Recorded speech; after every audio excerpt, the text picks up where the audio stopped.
Ladies and gentlemen, coming soon, a podcast you've all been waiting for.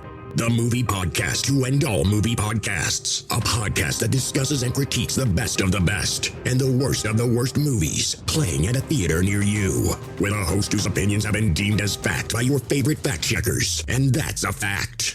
Without further ado, let me introduce you to the movie maestro, the tyrant of theater, the gumshoe of review, the man that makes theater employees and Hollywood execs shiver by his mere presence. Ladies and gentlemen, the judge, the jury, the sultan of cinema, Justin Henson. Welcome to the Movie Wire.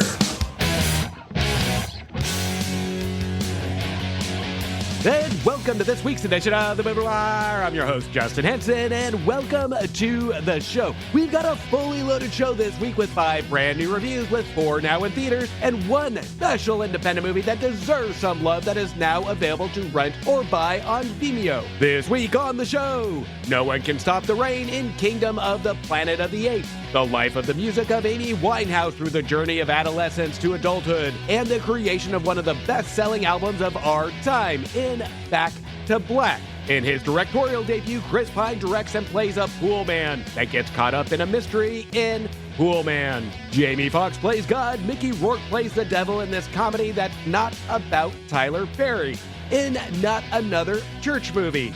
And finally, a special review of an independently released movie about Tess, a middle-aged woman that has to go back to her hometown after the death of her father to confront the demons of her past in a fragile nest. We've got a lot to cover this week, so let's jump right in. Ready for my verdict? Let's get into it.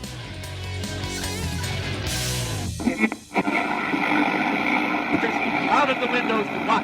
A roar and a bursting of flame. The Movie Wire podcast. With just you need people like me. The podcast for hot and trending movies. The Wire. And here we go. The life and music of Amy Winehouse through the journey of adolescence to adulthood and the creation of one of the best-selling albums of our time in the Amy Winehouse biopic, Back to Black. I want people to hear my voice. And just forget their troubles for 5 minutes. Do you know what girl power means to me? Sarah Vaughan, Lauryn Hill. You need to know this. I ain't no Spice Girl. From primary school to sell-out concerts. It's going to happen one of these days. Voice like yours, got to. Well, it's one of the best I've ever heard. That's my daughter. That's my Amy. I met someone tonight. Stay lucky, Amy. Got an eye for the bad boys.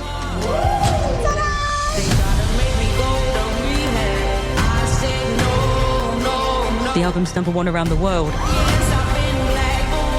The highest charting album from a British female artist in the US ever.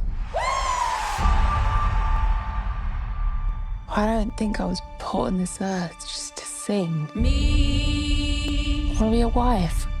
I want to be a mum. Probably run off with someone famous anyway. You're my heartbeat. You're my soul. I love you. I don't bang out 10 hits by lunch. I need to live my songs. So that's what I'm going to go and do. Ready?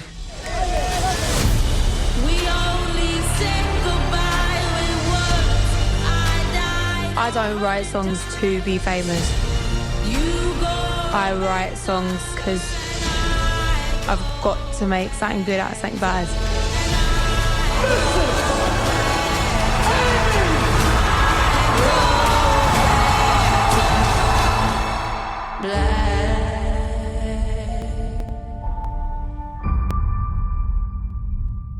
Now, I was never a huge fan of Amy Winehouse. There are some of her songs I have liked, but not enough to really be interested in knowing about her life. And at times, I make the perfect audience for going into a biopic like this with little to no knowledge, to be taught or have the filmmaker take me on a journey to want to become a fan, to learn something, or to care about their music. Now, when we go into movies like this, we can usually expect a ton of music from the artist. This is where I like to compare it to how I feel about listening to musical soundtracks before seeing the actual musical. Most of the songs I really don't connect with on a musical soundtrack until I see the visual on stage or screen, and some soundtracks are written so good that I can connect automatically with. When it comes to Amy Winehouse and Back to Black, I wondered if I was going to get the same kind of reaction. So before I went into my early screening, I listened to a lot of her music, and even though I think she was very talented, there's a couple of songs I did enjoy and I did connect with, but a majority of the songs I really didn't. I went into this movie with hopes of seeing the story of Amy Winehouse that will change the way I connected with her music by gaining an understanding of her music. And when I was walking out of Back to Black, I left my screening knowledgeless and without any feeling, which is something I wasn't expecting coming from an Amy Winehouse movie. Even though I didn't connect with her music, the messaging I can tell from listening to her music being portrayed through the microphone, I can feel stories behind.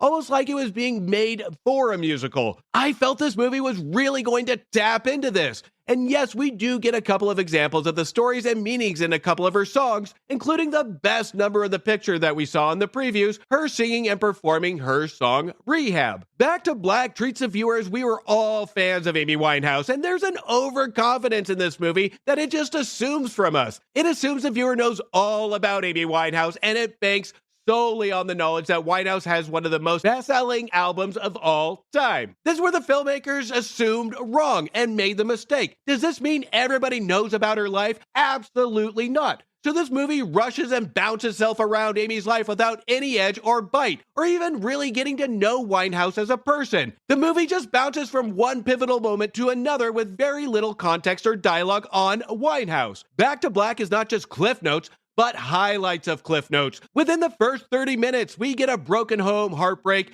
and then all of a sudden a record deal. This is a heavy load of emotion for a filmmaker to cover, and we never get to see Winehouse handle this, except for brief snippets of dialogue and our filmmakers saying, okay, next. Back to Black was written by Matt Greenhalgh, who has done some smaller film projects, who seems not to know how to connect the dots or have enough knowledge of the character to confidently write about emotions, feelings, or there's an uncomfort about saying too much and getting it wrong, when it should be about putting himself out there, and by doing this, almost honors Winehouse's legacy since she put herself out there in her music. I could have saved a bunch of time and gotten the same feeling of speed reading Wikipedia than just watching this movie. Since we never really feel a connection with our Winehouse character, it makes this movie just feel like a drag. The only thing that kept me engaged in this movie was the performance and portrayal of Amy Winehouse by Marissa Abela, who does an absolutely fantastic job. Her performance is absolutely mesmerizing, but also her on-screen presence.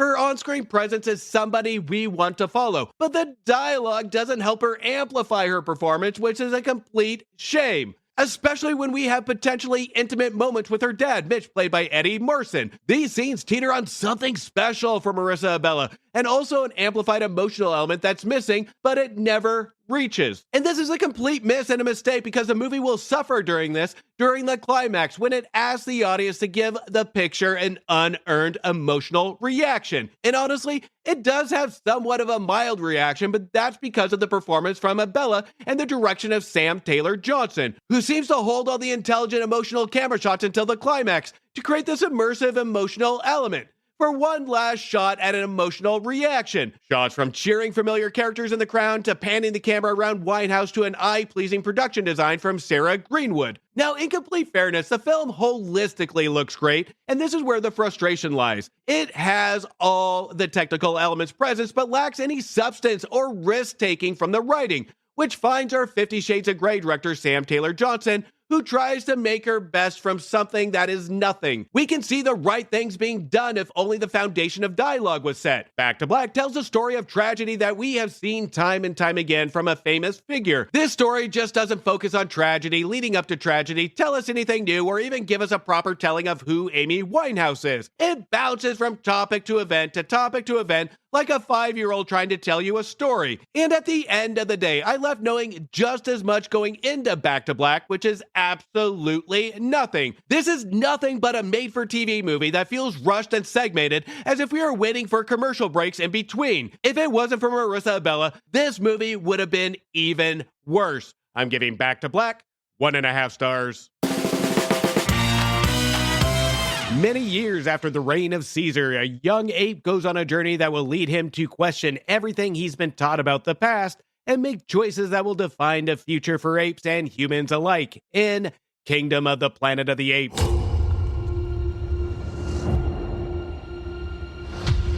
Are you familiar with the concept of evolution?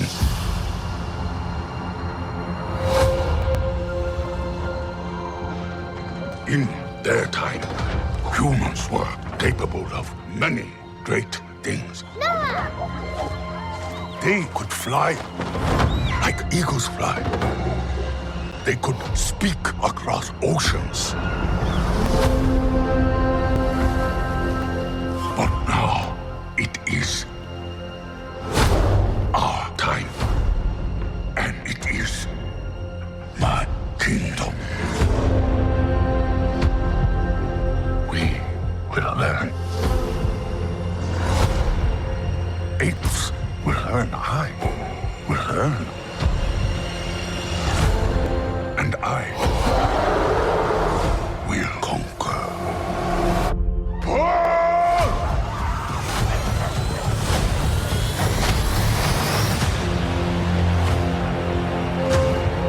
Legend says ape and human lived side by side. Impossible as that may seem.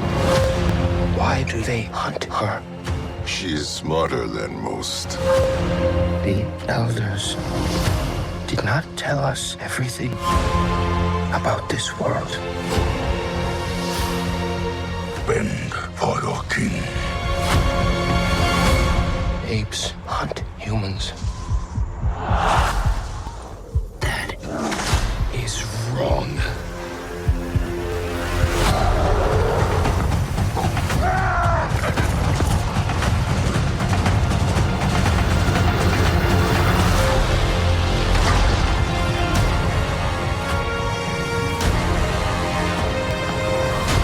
Together, you will die.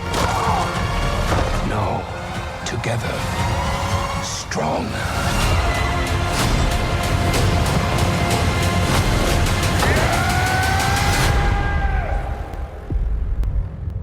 It's been nearly 300 years since the War of the Planet of the Apes took place, and the apes have fully conquered the world.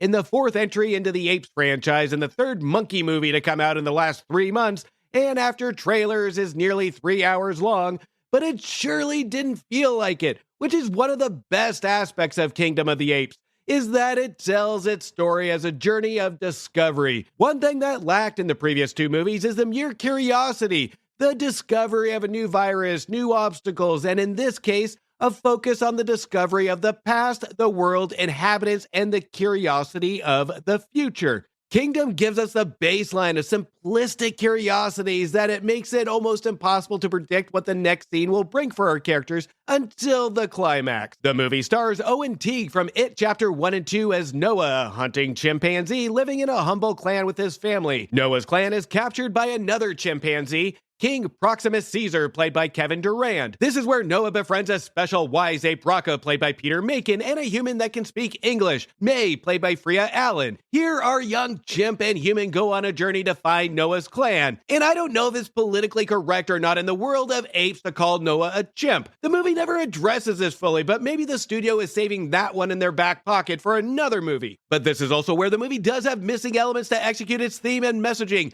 of what it's trying to portray that we saw more boldly in the original set of movies, which is a more raw demonstration of social class status, racism, and animal abuse. Here, the movie gives us a highlighted version of the messaging where we can see where it wants to go and what it really wants to cover, but it plays it too safe. The theme is always present, but it does so in an entertainment setting where the messaging can take the backseat to what it wants to prove. It's so easy to ignore the messaging when shiny things are present on the screen and the movie moves at a brisk entertainment pace. Now, not to say there's something wrong with that, because at the end of the day, I always ask, did it entertain? Did it make you feel something? Or did it change you walking out of it? I'll give this a 1.5 out of the 3 elements I look for. It is extremely entertaining, the feel was a hit or miss, and no, it did not change me walking out of it. Kingdom tries to play the balancing act of messaging versus entertainment, and I can respect the intent that it aims for more entertainment spectacle versus movie of substance. But the slight problem I had with it is the overlaying feeling that it could have been something more, but it was scared of its own shadow. With a heavier focus on its messaging, especially when it comes to the dialogue, it would have added higher stakes as an emotional element to our characters and added an extra layer of edge or bite, if you will. There is a scene that involves May having a conversation about what side of history you'll be known for with a character that is working with the apes. And this is another human character, Trevathan, played by William H. Macy. As I watched this scene, I thought to myself, this was going to be it. Our writer, Josh Friedman, was going to shove summary into his messaging into this conversation. But we don't really get that, and the frustrating piece of it, we can physically see and hear the restraint from going deep into conversation, and the outcome comes across as generic when it should have come across as memorable. Now, this is a mild complaint about the movie, but maybe I'm looking too deep into what it wants to be, and it's hard to ignore when the hints are all over the movie. But what Kingdom of the Apes does do is attempt a social similarity to how humans evolved in history, taking a religion, a leader, a belief, and have a strong, powerful figure use these beliefs and twist their intent and meaning to cater to their own power and needs. It uses us as viewers, our knowledge of history and human instinct, to feel this connection or relatability of what we have seen or felt from history books. Kingdom of the Apes utilizes the feeling that the only thing that separates the evolution of behavior of manipulation of belief is merely just the appearance that separates human and ape. Now, there'll be numerous discussions about this movie, but the one thing that will be left for little debate is how beautiful and flawless the visuals are, from the beautiful photography to the utter astonishing characters with amazing performances, especially from Peter Macon as Raka and Kevin Durand as our king. When I went into this movie, I felt I was being taken on a journey with our characters. It felt like a spiritual journey that takes you in and out of heartbreak for what we want from these characters. It was an absolutely beautiful experience going through these motions. Now, I haven't gotten to that point yet, or I haven't decided this is my favorite of the 4 current 8 movies, but I'll be honest, it's going to come pretty close. But the one thing I will say is our Maze Runner trilogy director, Wes Ball, really takes his directorial skills up a notch here. With only 3 Maze Runner films under his director's belt, he really does knock this one out of the ballpark when it comes to style and grace with the characters. Ball really creates a world that is not only believable, but I was looking at these characters and it had me convinced I was watching something real. And we can praise CGI for all of this, but it's more than effects. It's the eye of the camera, and he gets it just right when it comes to bringing us into this world. Ball treats us like we are part of this clan going along for the ride, and this is what makes Kingdom of the Apes a really great theater experience. Kingdom of the Apes has a lot going for it. It's beautiful. The characters are believable. We want to follow them for the entire runtime. It has a strong villain that made me wish we had more screen time with, and it accomplishes a task of taking a big budget blockbuster up just ever so slightly, maybe a centimeter, to a respectable elevated level. I did want more raw, clear messaging, but at the same time, when the credits rolled, it was entertaining enough to just want more of it. I'm giving Kingdom of the Planet of the Apes 3 stars. Let's all go to the lobby. Let's all go to the lobby. Now, before we get into the rest of the show, make sure you check out my reviews for movies that just became available to rent, buy, or stream now. Now available on video cassette. Rise Together or Fall Alone in Godzilla Kong, The New Empire, which was a complete popcorn flick that played like a fireworks show that got tiresome, receiving 2.5 stars. Your Biggest Fear just got bigger in the horror movie Sting, which started with a sting, then just got caught in its own web of overconfidence and writer's block, receiving 2 stars. The Ghostbusters are back to face a chilling threat in Ghostbusters Frozen Empire that put the freeze on all the charm, receiving 2 stars. Children can be such monsters in the wildly entertaining and fresh take on a vampire film that involves a vampire in a tutu in Abigail that received 3.5 stars. Election season is a bloodbath and change is here from a horror movie I forgot even got released to theaters in a horror movie that will be getting my vote in Founders Day that received 1.5 stars. Revenge gets ripped in Love Lies Bleeding, which made me drink a pre-workout drink with no intention of working out to pump out 3.5 stars. One Small Ember Can Burn Down Everything in Monkey Man, which made me go bananas, receiving 3.5 stars. And finally, an unexpected encounter, an unlikely bond, an unforgettable adventure in a man and his dog story in Arthur the King, which made me roll over with emotion, receiving 3 stars.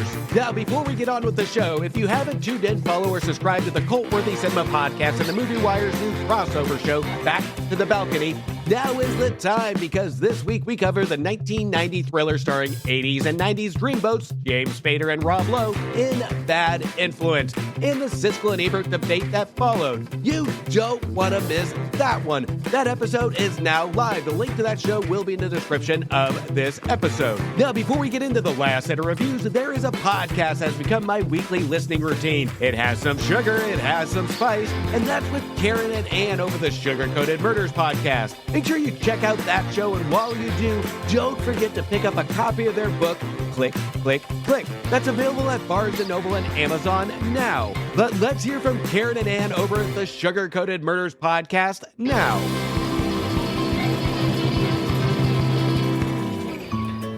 Hey, Ann Varner. Hey, Karen Beatty.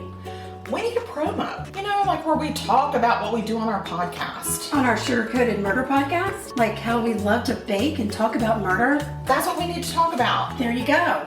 I think we've talked about it. Y'all find us on all your favorite listening apps. Stay sweet. And don't murder. Because if you kill people, we will talk about you. God commands Taylor Perry, not the real Perry, to write a movie inspired by his crazy, dysfunctional family. But the devil has his own plans in this absolute sin that it was made, not another church movie.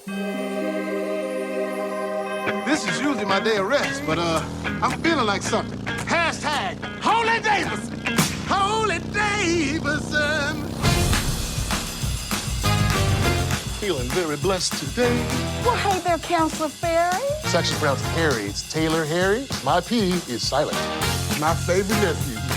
This morning, God told me I'm supposed to empower all the women of the world. God wants you to be pimping? Huh? That wasn't me. I never answered his prayer. I'll do anything for you, God. I need you to become a writer. I don't know nothing about writing. Do you know what a plot point is? No. A good storyline? Hell no, I never heard that. She deserves to get half. Half? You came back to cry? No. Judge said half. Your ass is gonna get half. Do you think you're gonna get my money when I'm gone? Oh, I'm gonna get your money. You know what you're gonna get? It's just gas money. Shut up and take it like a man. I didn't know you was gonna go all 50 Shades of Grey on them, brother. Somebody's gotta watch guys or girls. Oh, don't worry about that, man. They stay strapped ready for any unwanted police officers. Just pull the car over before the dude goes to jail. Ooh, that's a good idea for a sequel. What?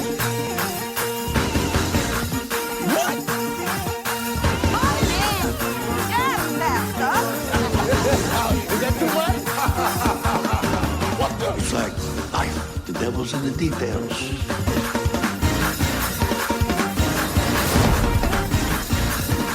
Today was a God's day. Now, I'm going to do something a little bit different in this review. Instead of wasting my time telling you how bad this movie is, I decided to do something a little bit more abstract.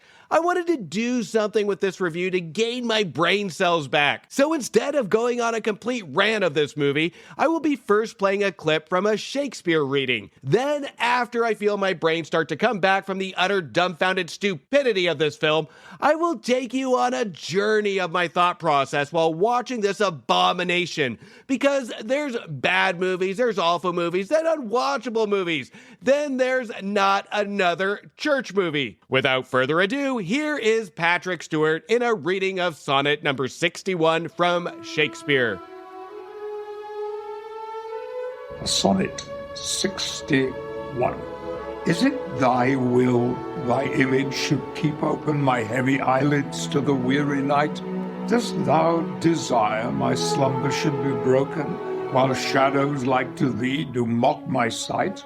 Is it thy spirit that thou send'st from thee so far from home into my deeds to pry, to find out shames and idle hours in me, the scope and tenor of thy jealousy? Oh no, thy love, though much, is not so great.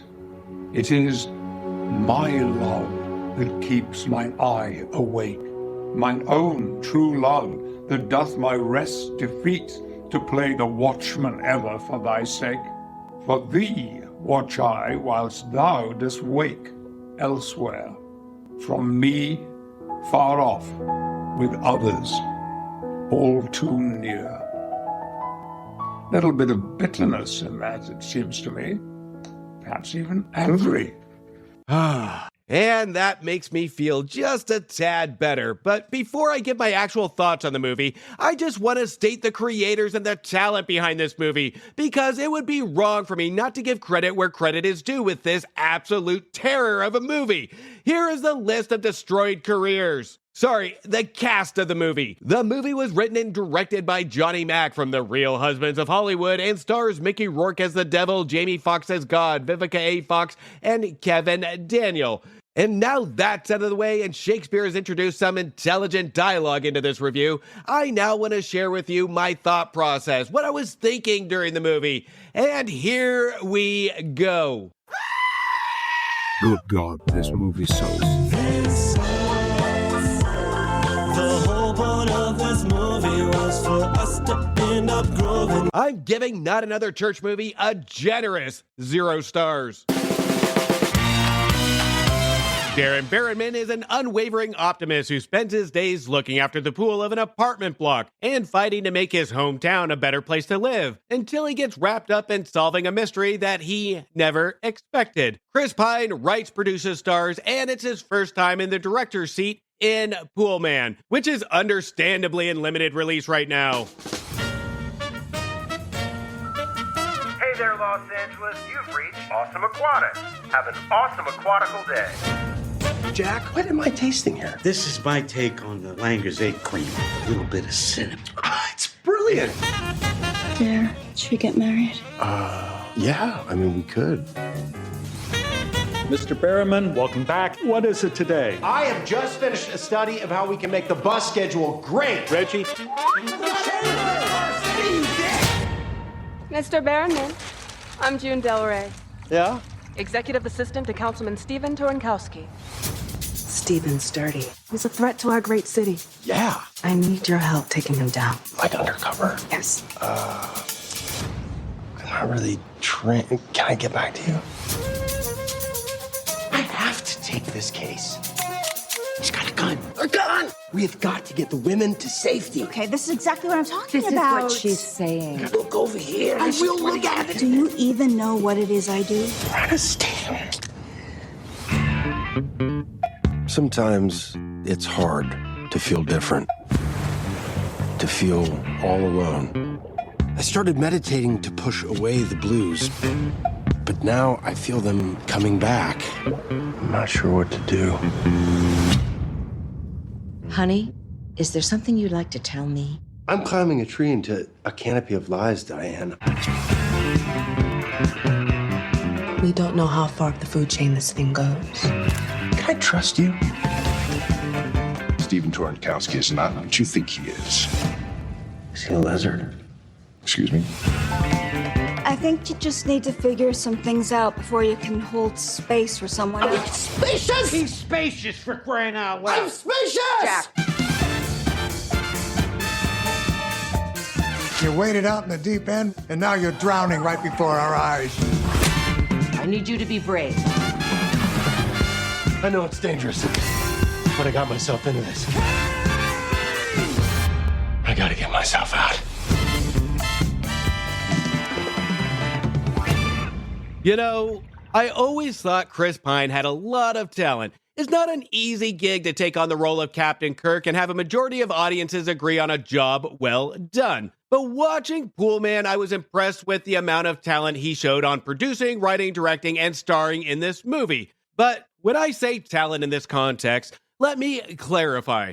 that I was trying to think of another actor that single-handedly destroyed his credibility in a producer role, a director role, a writing role, and this takes even more talent since this is his expertise, his acting role. At about the 45-minute mark, I started to keep a mental checkbox of the role he was responsible for that he just demolished, and I would just think, check, when I had enough to sigh, cover my eyes in disbelief, and think he officially destroyed that. And by the 45-minute mark, he had already checked 3 out of the 4 boxes for me. So he had one lifeline left, and that box was checked 15 minutes after. Now, I heard buzzing and whispers around this movie during festival season, and not the good buzzing that we really hope to take away from Sundance or the Toronto Film Festival. It was being held as one of the worst movies ever to hit Sundance. I do take a lot of these early reviews at festivals with a little bit of skepticism because I have heard this all before, and I have seen movies that have been deemed horrible at Sundance, but I've actually really enjoyed, including 2018's Arizona starring Danny McBride. It wasn't a masterpiece, but damn was it entertaining and silly. I was kind of hoping for the same thing here. When watching the trailer, Poolman to me just screamed pure eccentric fun entertainment. And eccentric, yes. Fun entertainment? No. This is the type of movie that I'm sure looked good in Chris Pine's head at 3 in the morning after not sleeping for 3 days and chugging half a bottle of tequila. And when I say it probably looked better in Chris Pine's head, I mean just there, nowhere else. It probably didn't look good on paper and it doesn't look good on screen, which is why he probably took the executive producer role to make this movie happen. Now, as I was walking out of the movie and shaking my head, I was trying to think of a movie that made me cringe so hard for its entire runtime that my face hurt by the end of it. And that was 2003's The Room starring Tommy Wiseau, which was so bad that it turned into an unintentional cult comedy. This I can confidently say won't be as lucky because, to The Room's credit, the only thing The Room has over Poolman is that they are both cringy, but Poolman adds an overlaying feeling of pure extreme annoyance from its characters that even the likable on-screen presence here of Danny DeVito doesn't give me buy-in. I dreaded every moment with these characters, especially our main character, Chris Pine, who plays our pool man, Darren, that's shooting a documentary. This character is so overacted by Chris Pine that even though he wrote him, I don't think he even has a clue of what kind of character he wants this man to be. It plays like a tranquilized mix of Jim Carrey's Ace Ventura and 1999's Eddie Murphy's Jeff Ramsey from Bowfinger. Each joke or line of dialogue is delivered by Pine with high energy and body language, but line delivery of that of a whisper. It was a complete and absolute chore to follow Pine on this unbalanced journey that leads to an unsatisfying first-year film school student cliche climax that I think I have seen more film projects from high school treated with more high detail. The main problem we have with Poolman is that we can visually see the sporadic, unbalanced thoughts come onto screen from Pine, with it more prominent in the dialogue that feels like a long-winded word vomit every time a character speaks. It's like watching somebody poorly tell a joke and explain why the joke should be funny. At one point, my toes began to curl in pure embarrassment to the talents on screen, and there's some sympathy I had for those that signed up for something they will regret. There is a scene in the last act where we have Chris Pine give it a go at a gripping speech to his co-stars, and we can tell by Pine's camera movements he wants to attempt to make the scene more gripping than what it is. As the camera pans to his co-stars Danny DeVito and Annette Bening, even these talented actors have a hard time keeping their facial expressions of content. We get a subtle feeling from reading the faces of Pine's co-stars of them thinking of what in the actual fuck is going on here. Now, I'm sure some people will cherry pick and find hints that Pine is trying to create a dry, adverse, abstract type of humor, where it plays like a looking glass into Pine's head and his type of humor, where only he finds it funny. And when you add that into his introverted type of humor, the character direction is going to be off. And when you add this type of humor that you only find funny and you're the one directing yourself, it's not going to be funny. I didn't laugh once during this movie, but more prominently, his comedic timing is what really is the kryptonite here, where the movie plays as just one long brainstorm of ideas and a complete word vomit on screen. The movie really never takes a pause for us to even know if we should at least give a sympathy laugh. The only one that seems to know how to get the comedic timing right is Stefan Tobolowsky, but he is underutilizing playing a small city council member. Poolman is not so much a frustrating mess because it starts on a low note and it ends on a lower note. It's purely the most obnoxious, uninteresting, annoying, and a movie made to not give creative outlet to Chris Pine, but rather put himself on a pedestal that ends with Pine pulling back the curtain from his obvious creative flaws. Pine needs to stick with being directed and leave it at that. I'm giving Poolman 0 stars. Tess is an isolated woman who has run from a dark family secret her entire life. But when her father dies, she must face her path to uncover clues about what really happened during the lost years of her childhood at a local psychiatric hospital. Tess now must face ghosts of her past to set a path to her future and save her daughter from the sins of the past in Matthew Pillicher's A Fragile Nest. Now let's hear from the producer, writer, director of A Fragile Nest, Matthew Pillicher, now. My name's Matt Pillicher. I'm the creator of A Fragile Nest.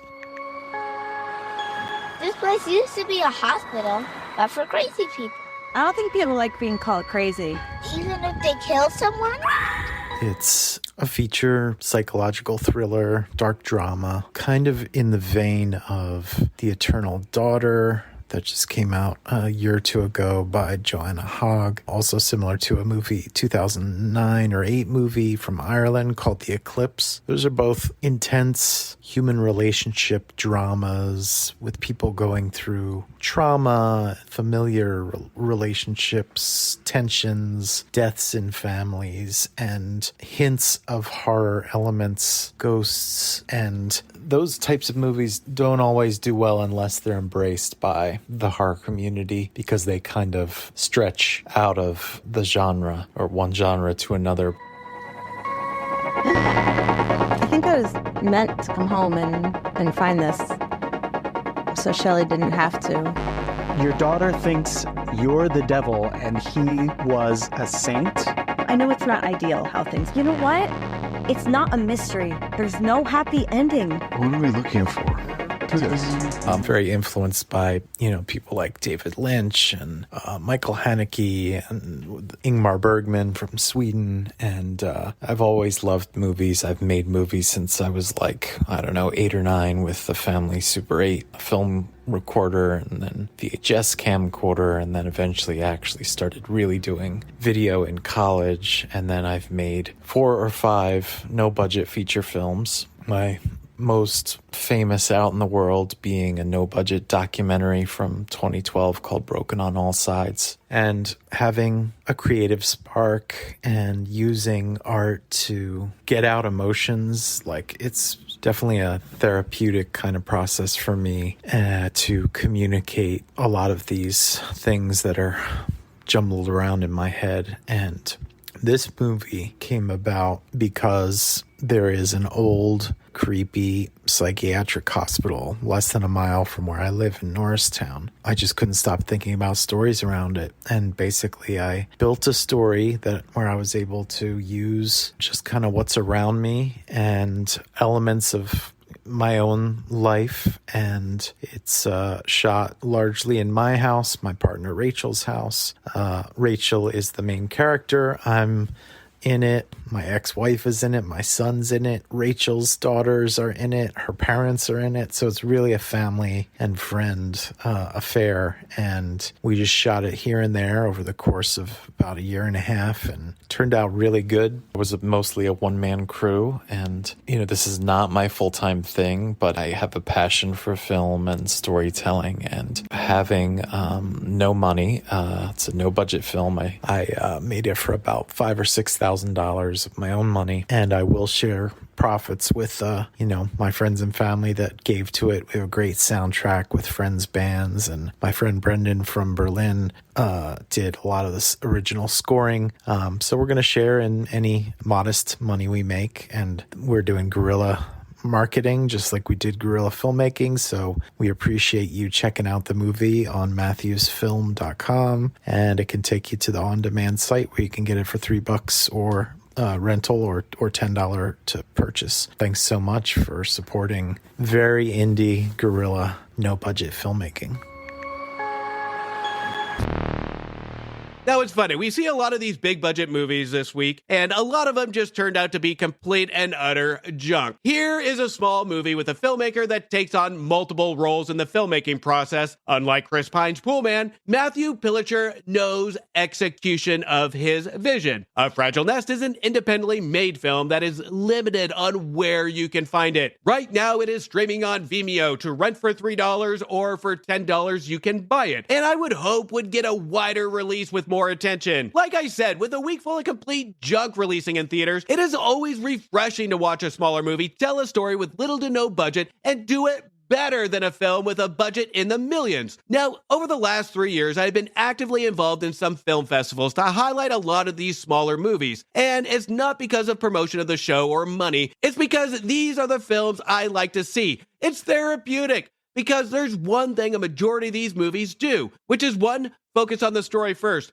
2, how these characters are going to tell the story. And finally, show a sign of patience of if this story is going to be correctly told to the filmmaker's vision. The overlaying theme these smaller films do is make telling the story their objective. Big budget movies are the colorful children's books with pictures that want to entertain with little substance. And movies like Matthew Pilcher's A Fragile Nest is the novel that not just entertains, but tells a story of a character's journey that just stays with you after it's done, as giving a sigh of satisfaction as we're closing a good novel. Part of the success of these films and In a Fragile Nest is due to the way our characters are written and delivered. We have our main character Tess, played appropriately subtle and introverted by Rachel Fetcho, to portray an internally damaged middle-aged woman who comes back to her hometown after her father passes away. She does a fantastic job in keeping in character and never giving the audience too much or too little. The character doesn't get overly developed as Tess goes through the motions of self-discovery. It's a completely believable performance, and we want to follow to see how these characters around her interact with her, and see how she mentally develops and deals with the reflections of the past involving haunting visuals that demonstrates Tess's internal demons.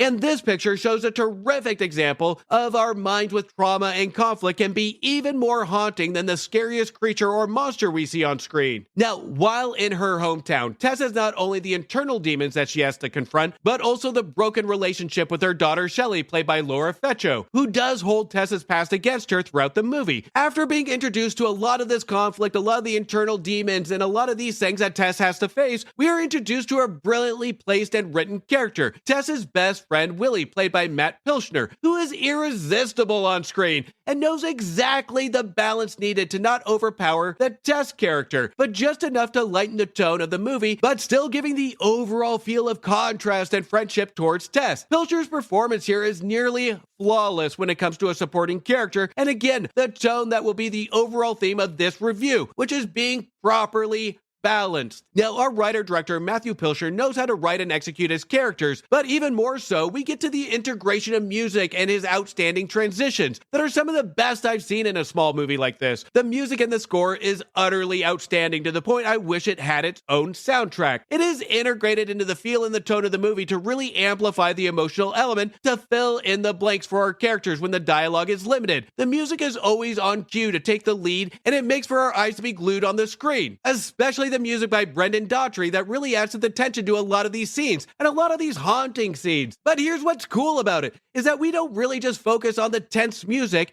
Let's take the uncomfort tension aside. There was a scene that I really did appreciate from Pilchner that really demonstrated the use of music to bridge and transition the trauma. The scene involves Tess and Willie egging a house that leads to Pilchner utilizing some scenic shots to the mesmerizing song, Birthday Song by Justin Pope. Here, Pilcher takes his time on the transition, letting the music and the scene speak to the viewer to take in what we have learned about the story and the characters thus far. As simple as this scene is, it is so easily overlooked on how important these scenes are to a story and its characters. While watching this scene, I was literally blowing Pilchner kisses through my screen, because it's a skill that a lot of young filmmakers that don't have a budget really skimp on. Now, when it comes to the real forte of the film, it's going to be Pilcher's storytelling. It does take a little bit of time to get to the story to the top of the mountain to really get a payoff, and those with patience will appreciate the delicate touch to really spend time with Tess, to appreciate when we do get to that payoff point. It's a journey that Pilcher takes us on that really does add to a payoff that we emotionally respect by the time we get there. Now, when it comes to really pinpointing some flaws with the movie, Fragile Nest only really had 2 distracting elements to it. First would be the camera shaking. And you know what? I can respect the mere fact that a filmmaker wants to add this effect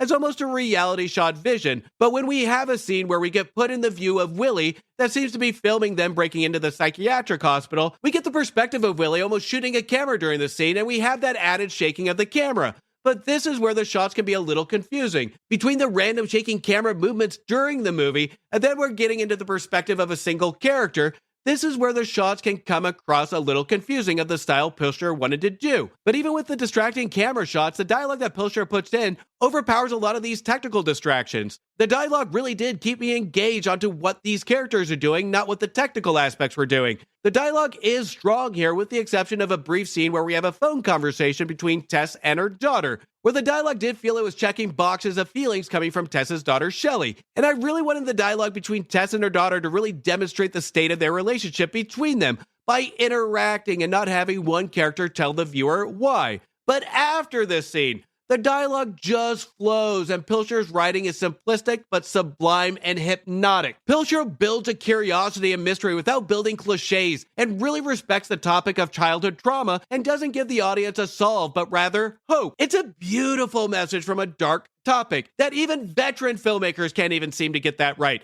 but Pilcher does. A Fragile Nest, again, is a no-budget film, and it does show at times. But what Matthew Pilcher does is make the viewer say, I don't care about that. The curiosity is a slow build that when it reaches its peak, it's an utterly satisfying payoff that will make you angry for the life that Tess had, but also happy for the strides and discovery that life continues. It is a love letter of hope to those that suffer trauma and need just an ounce of hope or joy to show that change can happen, and even the little things in life can throw trauma aside for a person to have a moment of happiness, to move things in the right direction. We even get examples of a struggle, that no one is alone. Even after the trauma of some films this week, Matthew Pilcher showed me an ounce of hope for growing filmmakers that actually get it. The link to this movie will be in the description of this episode. Make sure you show support for filmmakers like Matthew Pilcher, for ones that know how to tell a story and get it right. I'm giving A Fragile Nest 3 stars. And that's a cut on this week's edition of The Movie Wire. I want to thank you for listening and thank you for your support. You can also show support by following me on Instagram, Blue Sky, X, Thread, Facebook, TikTok, YouTube, and Letterboxd at Movie Wire Show. And please don't forget to leave a review on Apple Podcasts or Spotify. And if you haven't yet checked out the Cult-Worthy Cinema Podcast and the Movie Wire's crossover show, Back to the Balcony, make sure you do. Again, the link of that show will be in the description of this episode. Until next week, do me a favor. Make sure you stay for after the credits to show the respect to those that put their blood, sweat, and tears into making a feature film, and support your local movie theaters. A verdict has been made on this episode of The Movie Wire by your host, Justin Henson. He thanks you for listening to the show. You can follow Justin on Instagram and Twitter at MovieWireShow, or visit his website, www.themoviewire.com.